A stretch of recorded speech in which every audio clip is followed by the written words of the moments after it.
Welcome to the Fans Show. I'll be talking to a number of Spurs fans from around the world where we will be discussing the Tottenham Hotspur 1, Leicester City 2 Premier League game, where we lost to a team who had lost 7 games in a row prior to this. And Tottenham have found a way to lose to them. And frankly, I think lose to them quite comfortably. I think Leicester probably deserved it. They worked harder.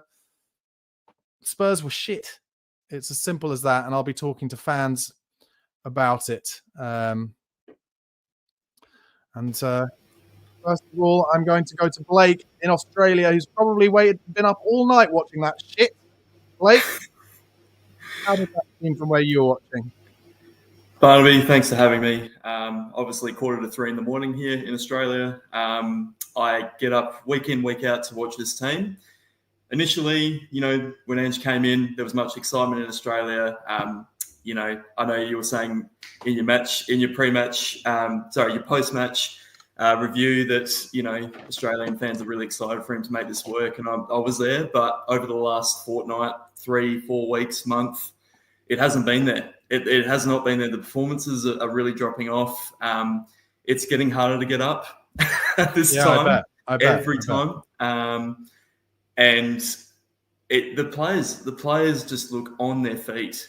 They look like they need support. And, this is obviously, you want to be in Ange's corner, you want to be in the manager's corner. But he's part of a much bigger systematic issue, I feel.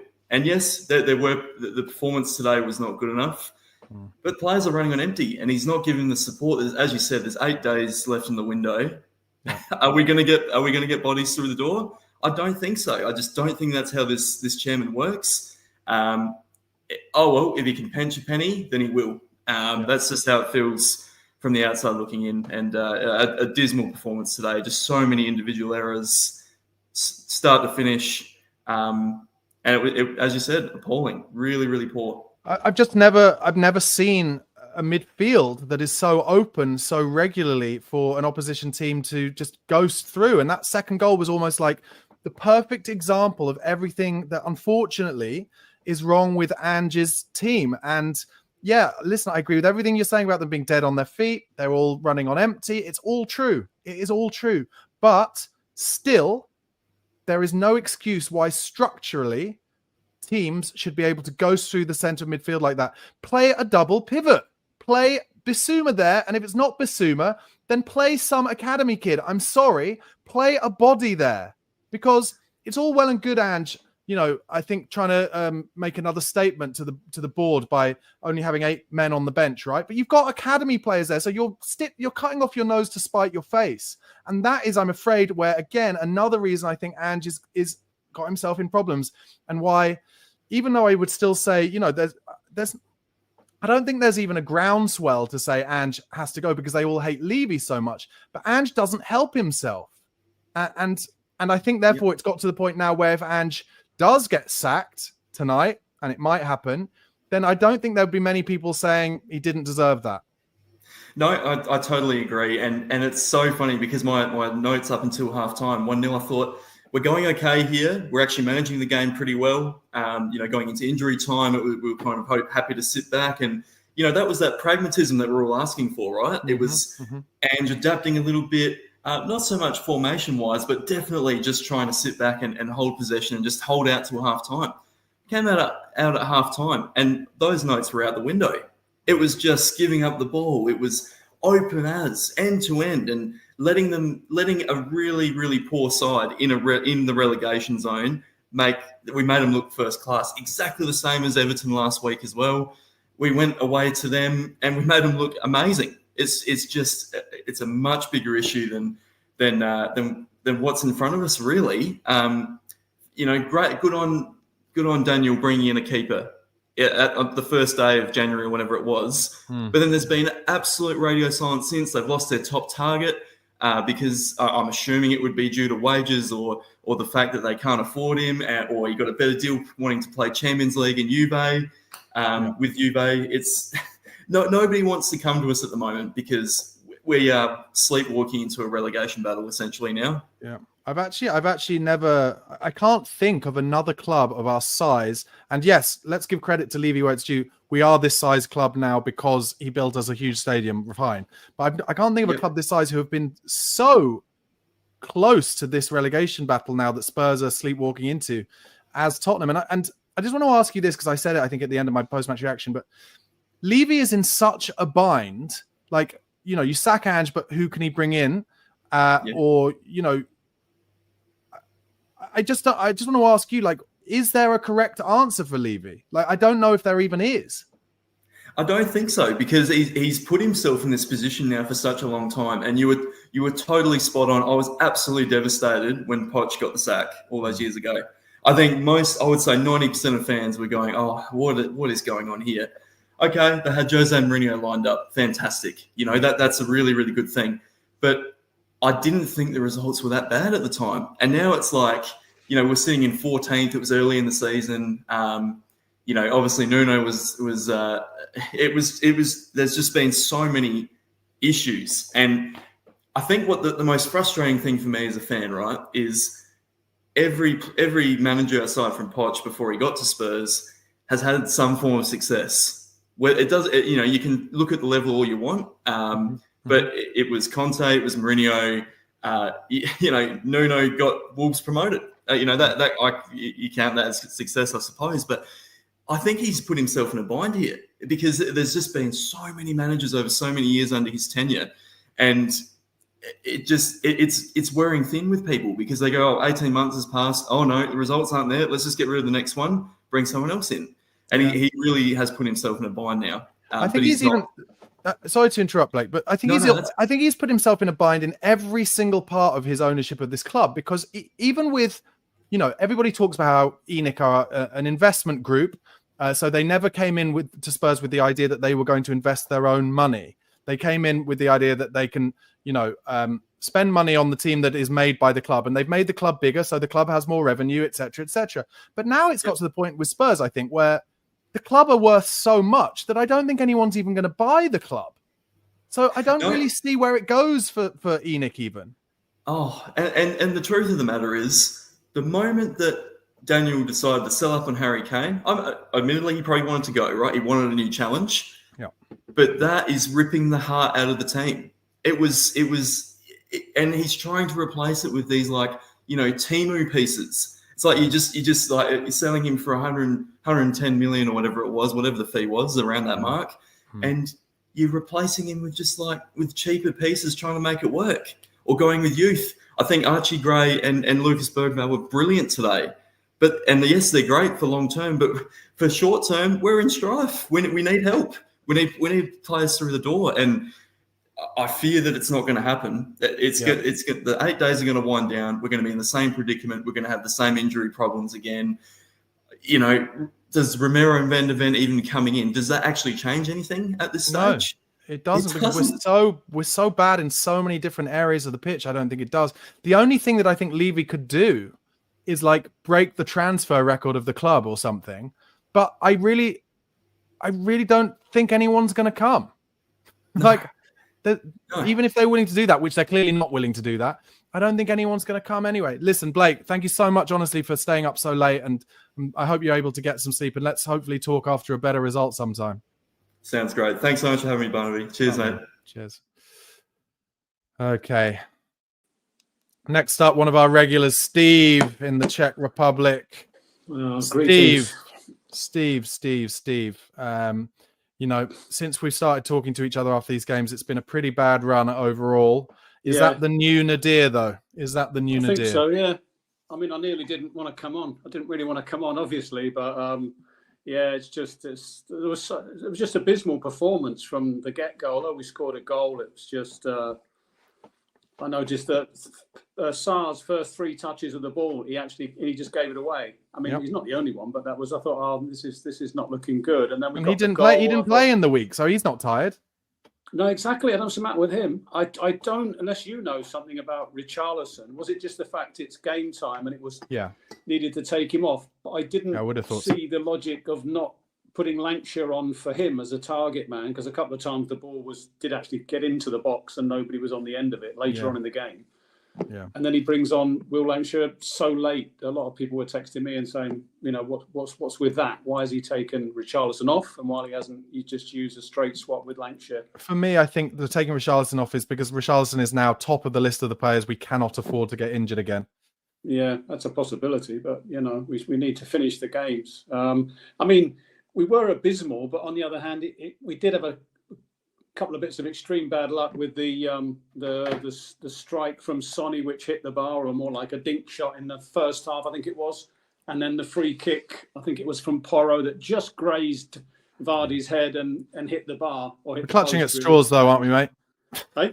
We're clutching at straws, though. Yeah, we are. I'm trying to find some. We were dross. We were absolute dross, and the game will have gone. The game will have gone exactly how Leicester wanted it to. Obviously, except for conceding the goal. But even at half time, you know that Van Nistelrooy would have been like, "Listen, just play how you're playing. They will give you goals." And we did. And tell me how you feel about it, because that, I think, is Ange's biggest problem out of all the problems, even bigger than the injuries, that he keeps giving his teams, keep giving the opposition goals that other Premier League clubs don't really do, certainly not top level ones. No. I was very disappointed again with, I think it was the second goal where they kept backing off. I think it was Dragusin was backing off, which he seems to do a lot. And then Davis sort of turned his back on the shot. You know, I'm not really mad about that. And it sort of screwed into the corner. Oh, the second goal was a good goal. The first goal was that one. But they were backing off. The first goal was the cross to Vardy. The second goal was the one way bent it around Davis. You know, I'm so annoyed. I just fucking, you know, not well, Steve, answer me this. What's going to happen next at Tottenham Hotspur? What is going to happen next? Because we've got 8 days till the end of the window. We've got a manager who's got, what is it, 1 point in 7 Premier League games or whatever it is. Something has to happen. I feel like we're at a breaking point here, and I'm not sure what that breaking point is. I'm not sure if he's actually going to keep his job for the first time this season. I'm seriously thinking that at home against such a poor side might be the tipping point. There is still no point in changing him or getting rid of him because of the things we keep mentioning all the time when it's been discussed at this stage. But you know, it's got to be down to the board and Levy for not bringing in players much earlier. Answer me this, Steve. I'm going to give you a hypothetical. I'm going to give you a hypothetical from a name that is rumoured to be on the list as a potential next manager of Tottenham Hotspur.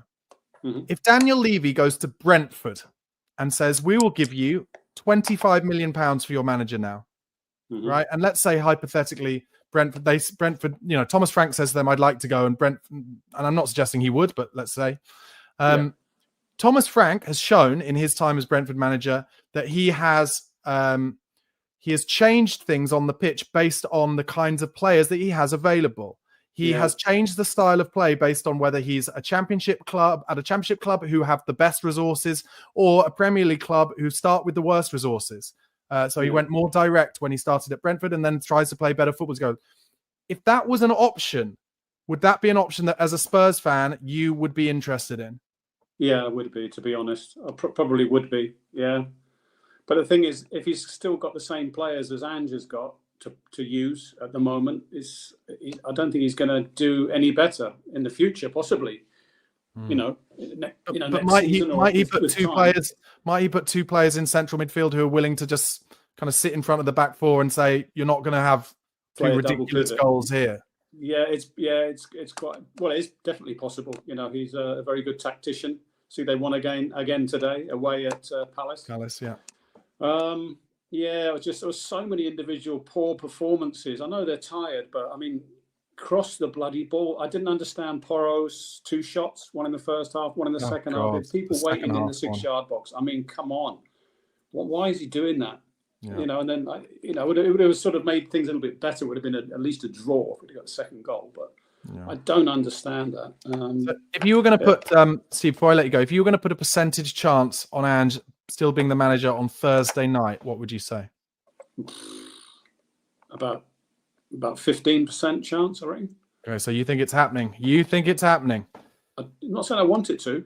No, it is happening. I don't understand a lot of the decisions today, but maybe it will come out in the press conference after the game. You know, like you said, Richarlison, he wants to keep fit, but after 55 minutes, and then they scored 2 goals in a very short space of time after half time. Yeah. For the first time, I'm sort of questioning his logic about the team he puts out and the changes he makes during the game. I don't understand a couple of those changes at all.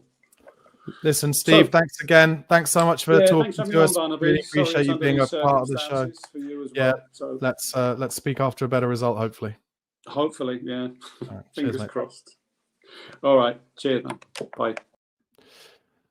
Okay. Next up, another regular, Paul, who is in Ireland. Paul, have you got anything? Have you got anything for me? Have you got anything for me after that performance? I mean, where do we go from here, Paul? I guess is the main I've question. got a headache after that performance, but that's about it. I don't know, Barnaby. We touched briefly the last time we spoke. I don't think this is a matter of Ange's going to get the sack. I do strongly now think this is a matter of Ange's going to walk, and the fact that he has said numerous times over the last 7 days, we are playing with fire if we don't recruit. He is basically crying out for help. And whether he's being ignored or the players just aren't available, we don't know. But there's just literally silence when it comes to Spurs and not even a rumour of a player. There's just nothing. Absolutely nothing. And that's what I fear. I don't want him to go. I've said this to you numerous times. I don't want him to go. And a fully fit squad, we're having a completely different conversation. But we don't have a fully fit squad. And I do agree, in game, he lacks tactical nous where, you need to stick somebody in front of the back four for 5 minutes and make sure we get through the next 5 minutes, we do not concede. He doesn't do that. He just, and that's extremely frustrating. Extremely frustrating. And I don't know what's going to happen. I would not be one bit surprised if he walked. But if he walks, of course, he loses out on any compensation, Paul. So that probably is the least likely of all the things, don't you think? Yeah, I see that. But even looking at his reputation, he's had a decent record wherever he's been. Now, albeit not in the greatest leagues in the world. But if I don't know, I even find it hard to talk because it is extremely frustrating. That was an absolute shit show today. It really was. And yes, Ange's to blame. You need to take a look at players as well. Where are the players that would take a small bit of personal responsibility? Grabbing somebody by the neck and saying, "Look, that's not good enough. We need to know." Yeah, Paul, can I ask you a little hypothetical? I'm just thinking in my head now, and maybe I'm being completely naive here, but is there not, is it the fact, do you think, that the players at the top level of the academy at Tottenham are so bad that none of them can come in and be kind of a body in a match like that? That if it's, if Ange's going to come out and say, look, Archie Gray and Lucas Bergvall, they fell to their knees after the match on Thursday night and they're so tired they couldn't get through it, right? And actually I thought Gray and Bergvall worked harder than most other players tonight, to be honest. So that, I'm using them as an example. But surely there are some players at the top end of the academy who are good enough to kind of do the basics and in a structure against a team like Leicester, who I'm afraid were, you could see in the first half, devoid of any confidence until we gave them confidence by giving them 2 goals, right? So yeah. Absolutely. So I just think, is there also a little bit of stubbornness with Andre? He's like, I'm not even willing to put players on who have energy because I don't think they're good enough, or is it that the academy players just aren't good enough? Look, I can see where you're coming from, but are our academy players not that good enough? Look back to, was it last season, or was it Premier League 2 they call it? Or they won it. Yeah, they have. Surely there are some decent players there. You would like to think so. And these are not under 17 or under 18 players. These are players that are 20, 21, 22, whatever they may be. If that or maybe up to under 21, that is called. But these are men. So, and they went and won Premier League 2. You would think somewhere along the lines that some of them would be good enough. Yeah, but I just think, I have to say, I think that the thing about Ange being unwilling to use even an extra academy player to fill up the bench strikes me as like another example of his stubbornness, and I think his stubbornness might be something that gets him the sack in the end. To be honest, yeah, it could. Yeah, that could be. That could happen. That could happen. I hope it doesn't. You know, look, when it comes to Spurs in general, and Ange, I'm still the ultimate optimist. I think this can turn. No, we are running out of time. I know we're coming to the end of it'll have to January. be a monumental turn, won't it? Yeah, we are running out of time, big time. And look, I said to you 7 days ago, we are 19 days into the transfer window and we've signed a goalkeeper.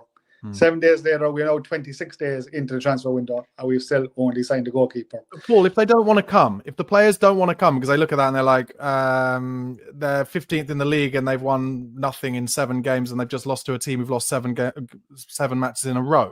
What can they do? I mean, I get a lot of people, of course, and I understand asking, including Ange, asking for players as they need players. But are we getting to the point where we're suggesting bringing in players who don't suit the system, who don't suit, who won't have a future at Spurs? Like, what do you think?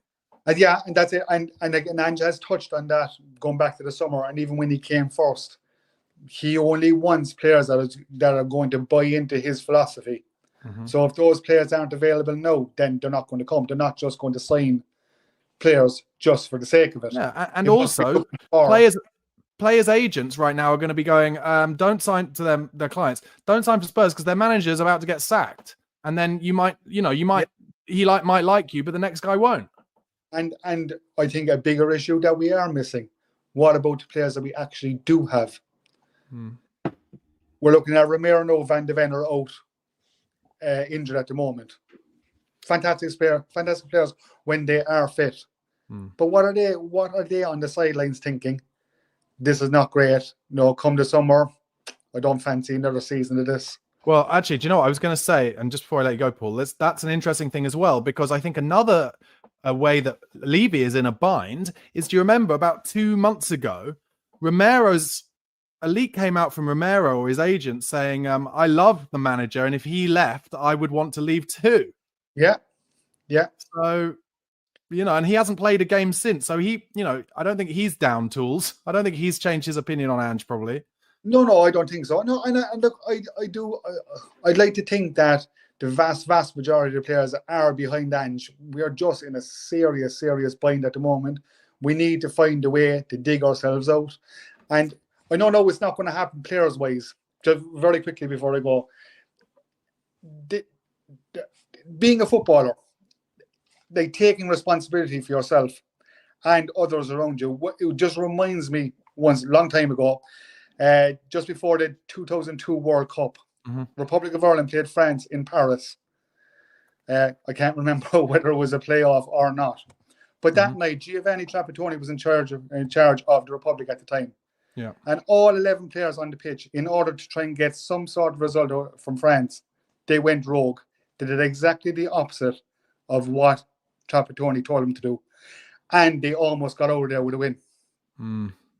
It's players taking responsibility. Yeah. And then Trapattoni got sacked pretty soon after, I guess. He did. And then, to be fair, he did. I understand that. But what is stopping? We went 1-0 up, came out after the second half. What is stopping, we say, Bentancur saying, I'm just going to sit here for 5 minutes and we're going to get through the first 5 minutes of the second half without conceding. Yeah. Let's just do this for 5 minutes. We'll settle down. He did the exact opposite, where he just ran into a complete tackle unnecessarily. Anyway, listen, Paul, great chat again, as usual. Thanks so much for being part of the show. And I'll speak to you again after Thursday night. Cheers, mate. Thanks very much. Take care. Bye. Okay, just before I go to the next caller, got some stuff through from Postecoglou's post-match interview. When asked about taking Richarlison off, he said he was feeling his groin. He should have come off at halftime, but he wanted to give it another 10 minutes. I saw he wasn't running up right, so I had to take him off. Well, that frustrates me, because if he's feeling his groin, don't let him stay on another 10 minutes. That is something we've suffered with. It's too many times players getting re-injured. He also said this, Ange, about Pape Matsar. He should not have played today. He was obviously not fit. Now, is that Ange saying, I shouldn't have played him, I took a risk on him and I shouldn't have done? Or is it him saying, Pape said he was fit and he clearly wasn't. Very, very interesting stuff. Next up, I'm going to talk to Harry. Harry, mate, thanks for being patient. No worries. What are your thoughts after that loss against Leicester? I don't know. It just ruins. I mean, I know it's a Sunday, but the rest of the weekend's ruined. It's just I don't know what to say anymore, because I'm not sure if you remember me from previous times I've been on or anyone else, but I think I've been one of the biggest fans of Ange. No one wants him to succeed more than I do. I'm a massive fan of him, or so I was. I'm not. I just can't defend it anymore. And it's happened like this. It's been one game, but today was disgraceful, honestly. I mean, and I just read a comment actually saying the players stopped playing for Ange in November 2023, which I don't see how that could be wrong. We were playing one-touch football. I mean, we rewatched the highlights of that Chelsea 4-1 loss, and it was that ball from Sarr to Udogie. It was first time through a crowd of players with his left foot, and then we go on and we score with Son. That we don't see any glimpses of that anymore. And then I was saying to my dad earlier, saying about because we used to have season tickets and we cancelled them because it was a time under Nuno and the football wasn't great. And I'm thinking, and we were saying, we're joking about should we get them? But today just proved that my dad's point of no, like the football isn't good enough. We're going to spend money on, and all that money is going to go to Levy, who's going to sit there, do nothing with it for the club, who's going to sit there licking his lips so all the money comes in. He's watching our team suffer. I was watching it today, and the camera panned him. He was sat there just with a gormless look on his face. He doesn't care at all. He doesn't. He wants nothing to do with it. He's just there to watch it. It's like he's a neutral fan. Just a couple more quotes from Postecoglou. He was asked whether he'll be at Spurs still to see all his injured players come back. He said, "Who knows, mate? I'm sure there will be a fair chunk that say no. As a manager, sometimes you can feel really isolated. I don't, because the players, they're still giving everything for this club, and I've got great staff who are doing the same." What do you think about that? I don't even know at this point, to be being honest with you. I was similar to the other guy from the Czech Republic that was on here. I mean, I didn't even want to come on. It sucked the life out of me. Like the comments have been saying that Levy has sucked the life out of our club, which it has. It literally has. I mean, I think the majority of Spurs fans now will want Ange to go, that being if he sacked or he walks. So I really don't know at this point, to be honest. I think this was a big game for his future, and I think Elfsborg will. I think if we fail to beat Elfsborg, then I think that will probably, be the last laugh for Ange, I think. Obviously, there was some chat a couple of weeks ago from Edin Terzic, the ex-Borussia Dortmund manager, where his agent came out and said that they were waiting for an offer from Spurs. It feels to me like he probably was talked to at some point. If hypothetically that was a man who came through the door, if they sacked Ange and brought him in because he's out of work, how would you feel about that? Obviously he got into a final, didn't he, in the Champions League against Madrid? So obviously he had a good campaign there. But again, that was in the Bundesliga, which isn't the Premier League. So I can't say I watched enough of him to make my decision. But I just, as much as I am Ange out at the moment, I also have to look at the other picture and think, if we do sack Ange and we bring in Terzic, what's saying that he's going to pick up and sort this mess out? Because no one's going to sort this mess out. I mean, the comments have been saying that we are far too much now down, 15th place in the league, and no one's going to sort this out. I mean, we've got about 15 games left in the Premier League, I think. We're not going to start climbing up the table. People are going to have these optimistic thoughts, but nothing's going to happen. We're going to stay in this position, or get even worse. We have Brentford away next weekend, where we'll comfortably lose that game. We'll get dominated. Brentford won today 2-1. And it was a good performance by them. Thomas Frank is an excellent manager, so we'll get nothing at Brentford, I don't think. So that'll be yet again another loss. Everton have got a game in hand, so we could find ourselves 16th by next Monday, or even worse, this time next Sunday perhaps. But I just think no one can come in now and sort this mess out. It's either Ange just sticks with it the whole season, and like you said earlier, we can win the Europa League or Carabao Cup maybe, but I don't think we will. There's no chance we're going to see out a 1-0 win at Anfield, or even if that they get a goal inside 5 minutes, then we're all square and we're back to square one. So there's no chance we'll get anything at Anfield. Even if we do, Newcastle will absolutely tear us apart with Isak and Gordon.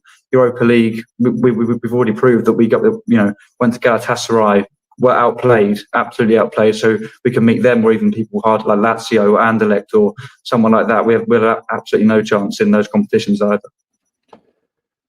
Oh, Harry. Yeah. Is there any chance at all, just before I let you go, is there any chance at all that Levy is so chastened by the appalling form that he's like, okay, let's go to such and such a club and offer them a ridiculous record fee for a player that we really would genuinely improve our first team straight away?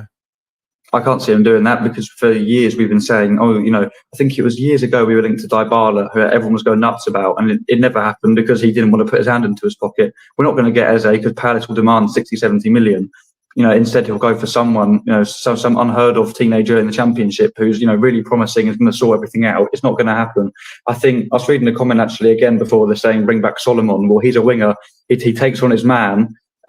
He cuts in. So, you could recall him, but Ange has already stated that there's no chance we are going to, recall either him or Gill, which obviously I'm not saying I don't blame him. Gill obviously isn't good enough, but it would be great if we could, go in for someone bigger that would sort this mess out. But I fail to. I cannot believe that £100 million got us Johnson and Solanke. I mean, not so much Solanke, because when he's played, he has been good with his hold-up play. But Johnson is terrible. I mean, 40 million or whatever it was for him. I cannot believe we paid that much for him. At the beginning, I'm all about giving players time, but when you think about it, it was a few tap-ins. That's all it was from Johnson. He is awful. Like, he doesn't take on his man. He passes backwards more than he goes forwards. I think I just don't know what to do. Where do we go at this point? Yeah, another one who's not fit. Strong feelings from you there, Harry. Thanks so much, mate, for being a part of the show. And speak to you after the game on Thursday. Cheers, mate. Yeah. See you soon. Thank you. Okay, next up is Ronnie, who's been very patient. Ronnie, thanks so much, mate. How are you feeling? You're a slightly younger member of the fan base. How are you feeling? I'm losing patience, put it that way. I'm very deflated. The first half I thought was good, but the second half was I felt like I was sleeping during it. It was just so hard to watch.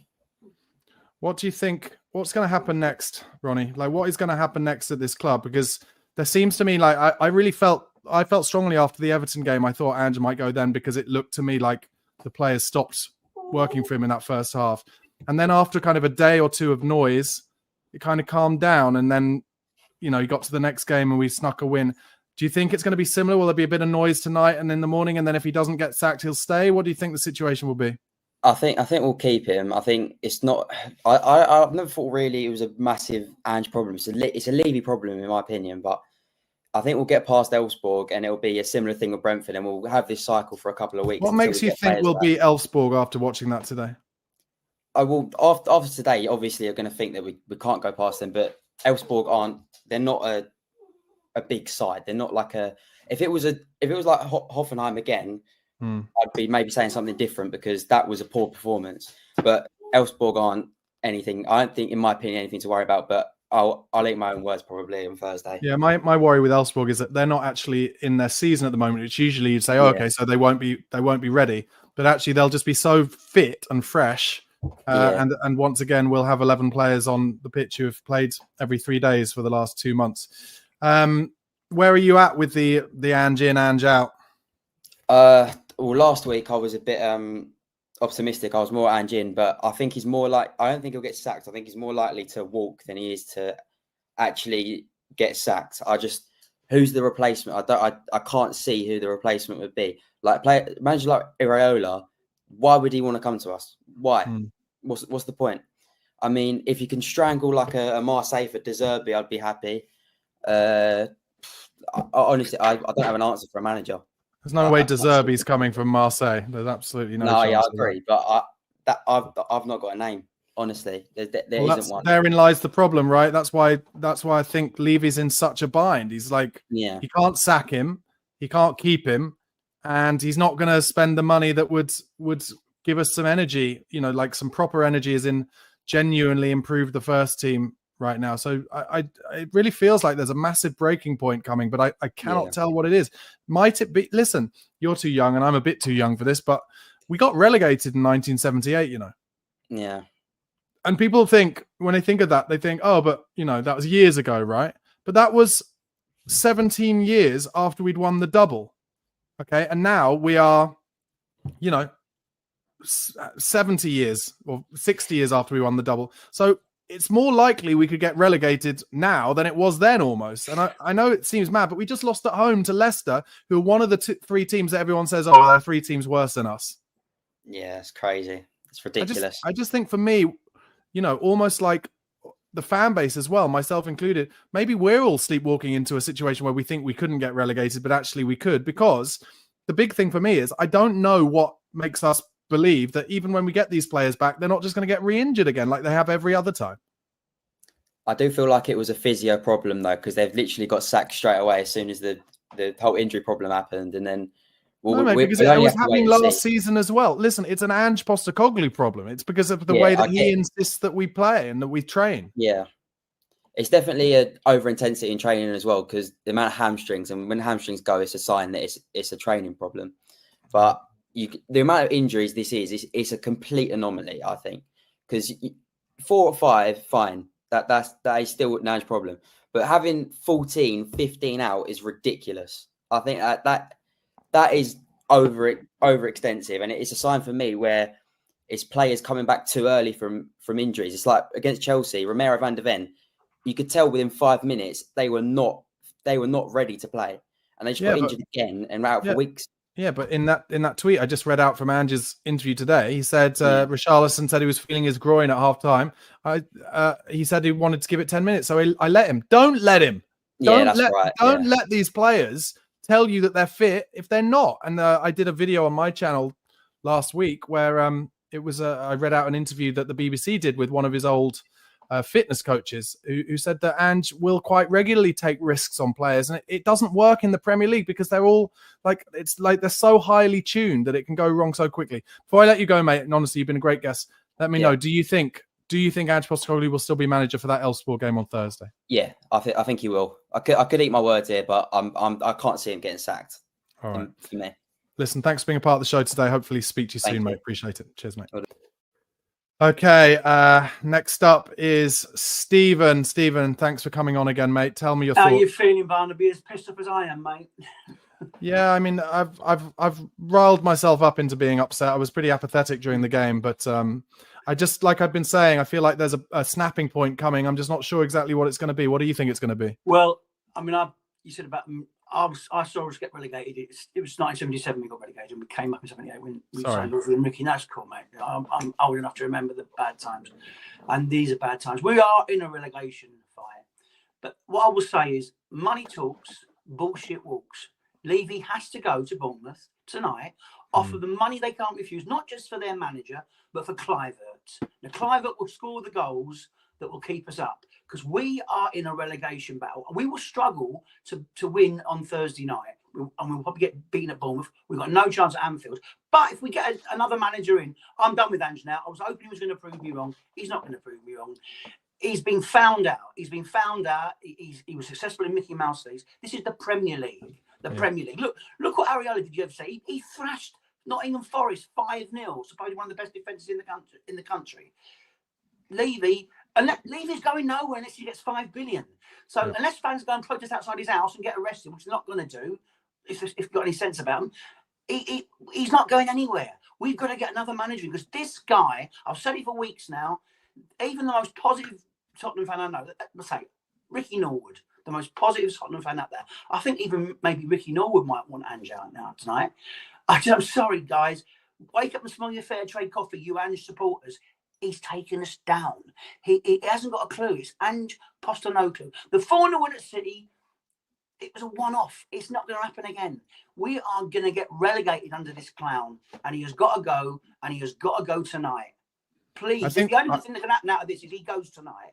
He won't walk because he won't get his money. Don't feel sorry for him. He'll get a nice little payoff. I care about our club and our players. He's ruining the careers of players with hamstring injuries. Mickey van der Ven, he's got a hamstring injury. So is a doggy, because this kamikaze, ridiculous high line he plays. We don't have to go back to Mourinho and Conte defensive football. Yeah. We can have pragmatic football that's still attractive, like Areola, even the Brentford manager. But Ange, mate, please go tonight. Please go, Ange. Leave this club.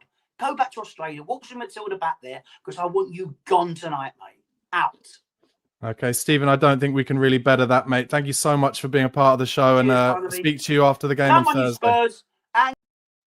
I accidentally cut in there. I thought for sure that "Come on, you Spurs" was going to be the last thing that Stephen said there. Okay, I'm afraid this is going to be my last guess. I've only got a couple of minutes left. I just want to say to Reza, who I know you're there, you were due to come on at the top, and I wasn't able to fit you in, unfortunately, because you weren't there right at the top. But I'll definitely talk to you after on Thursday. But G, one of our regulars, thank you so much for coming on the show, mate. G, from Brazil, tell me. Hey, Barnaby. Hello, mate. How you doing, mate? I can tell you're not happy, but anyway, I say how you doing because it's polite as well. So then, yeah, not a good game, was it? Obviously not. I think our last conversation, when I think you asked me a question about how we can do against Leicester, and I said the best we can hope for is a draw. Less than 3 days apart from our last game. Yeah. And players falling down completely dead. I was really surprised we got 1-0 and we played the way we did in the first half, to be honest. I just didn't think it would. We didn't play a high line, nowhere near a high line, any of that. So I thought it was managed okay. But really, we don't have the staff, as we all know. You know, it's not an excuse from Angie either. He's never made that an excuse. He's made that a statement of fact. He's not made excuses. He takes it on the chin. He takes the blame for the players that are out there, the ones he's got available to make them work. So I don't know where that comes from, because someone said that. I also heard about putting Biss in the middle to protect, like in the pivot, to protect the back four. My God. Biss and I don't think that Biss, and I don't think that Sar's young still, actually, to be honest with you. I don't think either of them would get into our first 11 when we have our first 11, and definitely not when we get our players that we should be having coming in, which we're not going to get because Levy's the same old Levy by the looks of it. I gave him a bit of a chance. I thought because Ange was getting the players, some of the players, he got Solanke and he got Gray, and the players he was asking in good ones, you know, and he kept Spence.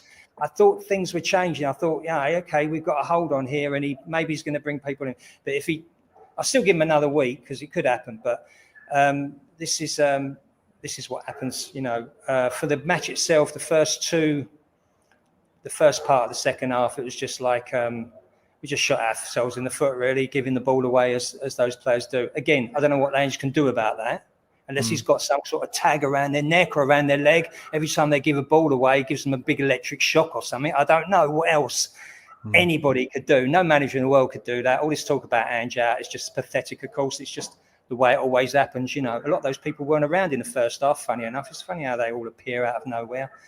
But anyway, this is down now. It's Levy's the only one who can sort this stuff out. He's the only one. Can I ask players in this game than what we did from the last game we played, and we expect to beat Leicester, who have a full squad. Can I ask you a question? Can I ask you a question, mate? Do you think that the way that Ange Postecoglou sets up his team structurally, so we'll take out whether we think it should be Basuma or Sarr or whatever. Do you think Ange Postecoglou structurally, the way he sets up the team, is the type of structure that we need now that we are genuinely in a relegation fight and losing at home to teams who have lost 7 games? I don't know what else he could do with the players he's got. You know what I mean? Like, people are talking about bringing academy players in and stuff like this. He can't even have a training session with these guys. He can only have He can't probably have a tactical training session with these guys. How can these players be brought in? What is he to do? How is he to do it? What is he to defend? Was he just to defend Park the Bus? Because we wouldn't have got that goal if he did that. Come on, we've got to wake up here. I know we lost, and it's really distraught. It's a horrible thing to lose. We hate losing. You know what I mean? But just get a level head on this and understand, you know what I mean? Again, 2 weeks ago, I said the same thing again. It's going to get a lot worse before it gets better. Of course it is. Logically. This has nothing to do with Ange or anything. Logically, our situation cannot... What makes you think that if we get the players back, that they're either going to stay fit or they won't be replaced on the injury table by other players? Who knows? Well, based on the 18 months that Ange Postecoglou's been at the club, we know that that's not going to happen because... Yeah, and the 18 months the injuries are appalling. You can't blame these on the injuries. It's not about his injuries. They're not his injuries. Some of these things, and some of the reasons the players been out, have nothing to do with Ange. Yeah, he has some responsibility. There's no doubt about it. Of course he does. The way we play or whatever. But this is going to happen with any team. Could happen to Liverpool. Could happen to all of them. Manchester City, they've had it. It's about our staff. And he's called out not once, not twice, probably 3 times I've known of him calling out the very people that got the sack. And this is why we've had up for the last month or two adverts on the Tottenham vacancy spot for the same people that are to blame for what's going on. They sent Mickey van der Ven in too soon. You know what I mean? Some of these injuries are done as they go away on international duty, by the way. Do you know what I mean? It's not all about, it's not one shoe fits all. It's not one thing that's making this whole thing, this whole pattern. It's, you know, there's no Dr. Clouseau here or Sherlock to work this out, you know. It's a case of just this has happened, this has happened, this has happened. They're all separate incidences. Well, there's no conspiracy theories here. You know what I mean? You're going to blame Barnaby. You're going to blame Ange all the time because he's the one you can. But the one you really, really, really want to deep down blame is Levy. Ever since Poch, he's the one. He's the one only. That's it. End of story. You know what I mean? And stop talking about Thomas Frank. Stop talking about taking away the Brighton manager to come and sort our mess out. They're not going to come here, man. What, would you do it if you? No, I agree. They're not going to come here, and nor are players going to come here. So you might as well tell everybody to shut up about. Might as well tell people to shut up about trying to get players in as well. But as far as I'm concerned, Ange Postecoglou has literally come out and said in interviews, "Oh yeah, muscular injuries they come part and parcel with my type of football and my type of training." And I think that makes them look shit now, to be honest. No, it comes part and parcel with all teams that do attacking football, all of them. Do you know what I mean? If we defended, we'd have the same at the other end. We'd have no strikers. We'd have no strike. We'd have got no strikers. We'd have no striker force. They'd all been out. Do you know what I mean? It's the same thing. You can't. I don't get where that's coming from, you know. Right, mate. I really appreciate your positivity. I appreciate you sticking up. It's not positivity, mate. It's just a fact. It's just being logical here. You know, if you go getting your wish, I guarantee it. If Ange is gone, I'll be back watching us in the second division, as it were, because that's what happened last time. I remember. My wish is that it works. My wish is that it works for him. My wish is that it works for him, and it works. But my fear is if he can never get his first team on the pitch, it's never going to work for him. And I'm sorry, you can say this is just bad luck, but. Yeah, but are you going to say that about any manager? Surely, Barnaby. If you can't get your first, look at Pep up there. Look what happened to him. He's just one player missing or whatever. Yeah, but mate, this isn't just the last few months. It happened for Pep for like 2 months. This has been 18 months since the Chelsea game. It was the same the whole second half of last season. Barnaby, because it's happened in that time. That's why he's been calling out for players. He's been calling out. Every single, I don't know how many months he's been doing it for. You think this is something that's just happened over the last week or two? He got players. He got players in the summer, but they all got injured. And he had loads of players in the second half of last season who he hadn't sold yet, who all got injured. Like we could never get our first team on the park last season. We never did. We got into Europe, mate, last season, something that we never ever, none of us thought would happen on his first season with no striker, having to change a complete and utter squad. Come on, man. Think about this. Think about it all. Think about the whole thing, Barnaby. You know, I'm not having a go, mate. I'm telling you, I want it to work for him. I want it to work for him. But, you know, explain away Everton first half, and this second half. You think I'm not sure they're playing for him. I'm not sure they're playing for him. Of course they're playing for him. Did you see him last time? Have you heard Maddison in the interview? You know what I mean? You're in a downer, mate, and you're making it affect your judgment call on this. You've got to look at the whole thing as neutral perspective, Barnaby. I get it. I'm just watching them jogging. I'm watching them jogging about when we haven't got the ball for a long time. They're jogging about because in that Everton game, they're physically gone. They're physically gone, and they don't know who they're playing with from week in to week out. Leicester do. All these other teams, they all know who they're playing with week in, week out, even if they're crap. But then, but would you, if he had a look, if that Leicester manager had a look at his team sheet this week, what was available, he wouldn't pick those players. He wouldn't pick them. He'd pick his players still over those, most of those players. He goes, Son, no way, you're not fit enough now. Kulu, you need a rest ages ago. Yeah. Gee, anyway, listen, I appreciate you calling in.